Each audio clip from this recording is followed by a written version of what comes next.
పరిశుద్ధుడు అయిన మా తండ్రి, ప్రేమ స్వరూపేక దేవా, నీకు స్తోత్రం. బహుస్పష్టముగా తేటగా మాకు ఈవేళ అందించిన వర్తమానం కొరకు వందనాలు. మా కర్తవ్యం మాకు బోధించావు.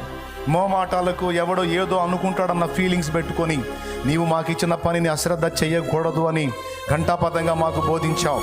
ఓ అంత్యకాలములో నాయన జరుగుతున్నటువంటి ఈ కార్యములన్నిటిని కూడా వీరోచితంగా సాగించాలి, ముందుకి పోరాడాలి, జయించాలి. ఓ శత్రువుని నాయన చూసి భయపడుట, వెనకడుగు వేయట కాదు, శత్రువుని ఆహారముగా చేసుకొని తినుట అనేది నేర్పించావి. ఈవేళ నీకు వందనాలు. నా ప్రభువా, మాకు నీవు అనుమతించిన శ్రమలు, సమస్యలు, బాధలు, వేదనలు అన్నీ కూడా మేము తిన్నవారమైతే, మింగేసిన వారమైతే అనుభవ జ్ఞానం ఉంది బలవంతులం కాగలమని ఒక రహస్యాన్ని మా ముందు బట్టబయలు చేశాం.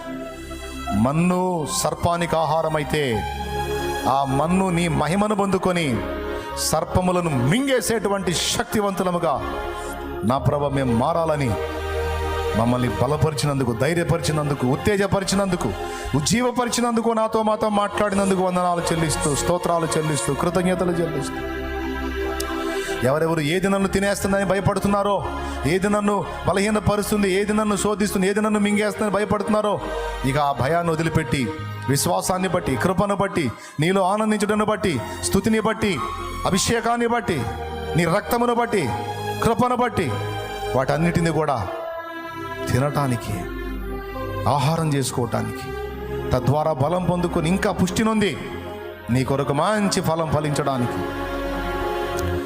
నీ కుమారుని యొద్ద మేమందరం కూడా చేరునట్లు మమ్మల్ని అనుగ్రహించమని స్తుతి, మహిమ, ఘనత, ప్రభావం మీకే చెల్లిస్తూ యేసుక్రీస్తు నామములో ప్రార్థించి, స్తుతించి, కృతజ్ఞతలు చెల్లించి వేడుచున్నాం తండ్రి. ఆమేన్. వాటిని ఆహారంగా చేసుకోవటం ఎట్లా అనేది మీకు ఒక డౌట్ ఉందని నా మనసులో ప్రేరణ కలిగింది. నిజమేనా? ఆహారం చేసుకోవటం అంటే ఎట్లా, అసలు ఏందనేది ఒకటి మీకు సందేహం ఉంది. అవి ఎట్లా ఆహారం అవుతాయి అనే డౌట్ ఉంది కదా, ఉందా? రైట్. నా జీవిత అనుభవంలోంచి నేను చెప్తా. దేవుడు నన్ను రక్షణలోని నడిపించేటప్పటికి చాలా కఠినమైన పరిస్థితుల్లో నేనున్నాను. రక్షింపబడ్డ తర్వాత కూడా ఈ కంటిన్యూ అయినాయి. సేవలోకి వచ్చిన తర్వాత వినూత్నమైన రీతిలో ఎదురైనాయి. రకరకాల నిందలు వచ్చినాయి, తృణీకారాలు వచ్చినాయి, ఆర్థిక ఇబ్బందులు వచ్చినాయి, ఆహార లేమితో సహా మనుషుల ద్వేషం వచ్చింది, 10 మంది ఎదుట అవమానంగా మాట్లాడిన అనుభవాలు ఎదురైనాయి, చేదు ఇవన్నీ ఫేస్ చేశాను. వాటన్నిటిని ఒకదాని వెంట ఒకటి, ఒకదాని వెంట ఒకటి, ఒకదాని వెంట ఒకటి, ఒకదాని వెంట పంపిస్తూ వచ్చాడు. వాటిని అలా పంపటం వెనక దేవునికి ఉన్న ప్రశ్న ఏంటంటే, వీటి చేత మృంగబడతాడా, వీటిని మింగి కూసుంటాడా? వీటి చేత మృంగబడి వీడు సర్దుకుంటాడా, లేకపోతే వీటిని మృంగి నా ముందు నిలబడతాడా? అర్థమవుతుందా? దేవుని మహాకృపను బట్టి నా ముందుకు వచ్చిన వాటన్నిటిని కూడా శుభ్రంగా ఆహారం చేసుకొని మృంగి అనుభవ పాఠం నేర్చుకొని కూర్చోడానికి దేవుడు కృపనిచ్చాడు. అందులో ఆత్మీయ జీవితంలోని గెలుపోటములు కూడా, కొన్నిసార్లు స్పిరిచువల్ లైఫ్లో మనం నడిచే నడకల్లో కొన్ని భంగపాట్లు ఎదురవుతాయి. అవి కూడా శోధనలే, మనల్ని బాగా కృంగదీసాయి. అలాంటి ఎదురొచ్చినప్పుడైనా వీడు ఆగిపోతాడా, లేకపోతే దాన్ని కూడా మింగేసి తేరుకొని మళ్ళా యుద్ధరంగానికి వస్తాడా? అన్ని రకరకాలుగా పరిస్థితులను అనుమతించాడు. ఒకదాని వెంట ఒకటి, ఒకదాని వెంట ఒకటి, ఒకదాని వెంట ఒకటి. అది వచ్చినప్పుడు కలవరం, తర్వాత తేరుకొని ఏంది నేను దీనికి, ఆయన లేడయింది, ఆయన నా పక్షంగా ఉన్నాడు, నేను దాన్ని చూసి భయపడటం, అది నన్ను మింగుద్దేమో అనుకోవటం కాదా, నేనే దాన్ని మింగి కూర్చోవాలి అని వాటన్నిటినీ తినేశా. రెండే, వీడు దాని చేత మింగబడతాడా, లేదా దాన్ని మింగి కూర్చుంటాడా? ఇప్పుడన్నా అర్థమైందా, కాలేదా? ఎంతమందికి అర్థమైంది? ఇప్పుడు నీకు కూడా రకరకాలు పంపుతున్నాడు. వచ్చిందల్లా నీకు అదే దడ పుట్టిస్తుంది. అమ్మో ఈ దెబ్బతో అవుట్, ఈ దెబ్బతో అవుట్, అమ్మో ఇది పెద్ద సమస్య, వాయో ఇది పెద్ద సమస్య, అమ్మో ఇది కష్టం, ఇది బయటపడి వరుసగా వస్తున్నాయా? ఎంతమందికి వస్తున్నాయి? అప్పుడు నీకు సమస్యలు పంపుతున్నాడు అనుకోవద్దు, ఆహారం పంపుతున్నాడు. మరి ఆ వచ్చిన వాటిని వచ్చినట్టు తిని కూర్చున్నాను కనుక ఈరోజు మీకు చెప్పగలుగుతున్నా. ఆ బలంతోనే కదా. అర్థమైందా? కాలేదా? థ్యాంక్ యూ, బతికిచ్చారు నన్ను. ఇంకా అర్థం కాకపోతే ఇక నాకు సంబంధం లేదు, చాలా క్లియర్గా చెప్పారు. కాబట్టి దేవుడు నీ ముందుకు పంపిన ఆజానుబాహుల్ని వాళ్ళగలను కానీ చక్కగా 2 రోజులకి తిన్నట్టు తినటమే నీ పని. తినుటకు శక్తి కలిగిన కొలది తినేసే, అంతే.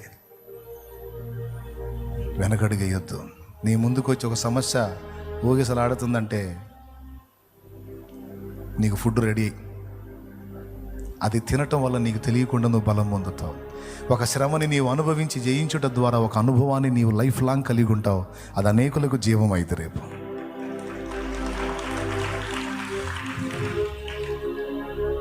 Okay, right. పరిశుద్ధ తండ్రి, బిడ్డలందరికీ ఈరోజు నువ్వు అందించిన ఉపదేశం అంతటి కొరకు వందనాలు.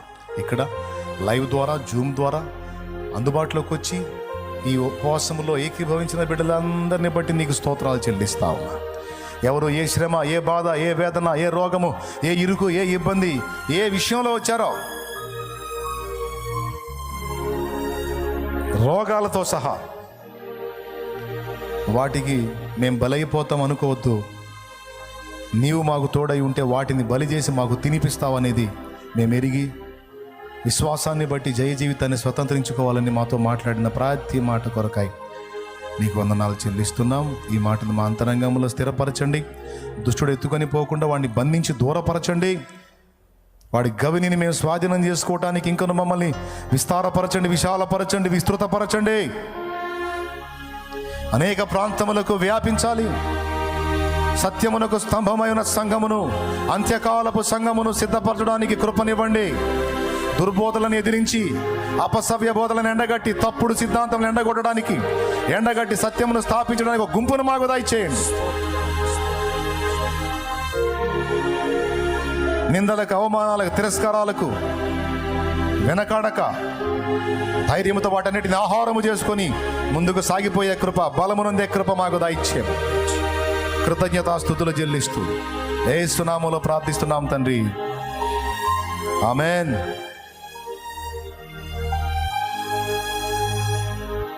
బిడ్డల విశ్వాసంతో తెచ్చిన నూనె నీ శక్తితో నేను వినియోగించి ప్రార్థించడం ద్వారా స్వస్థత చేకూర్చు.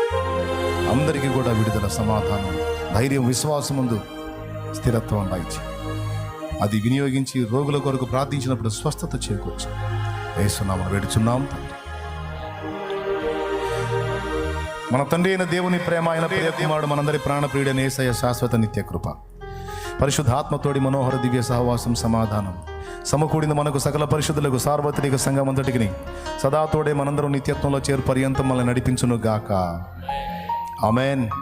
ప్రభేసు రక్తమునకు జయం, ప్రభేసు రక్తమునకు జయం, ప్రభేసు నామమునకు సంపూర్ణ విజయం కలుగును గాక. ఆమేన్, ఆమేన్.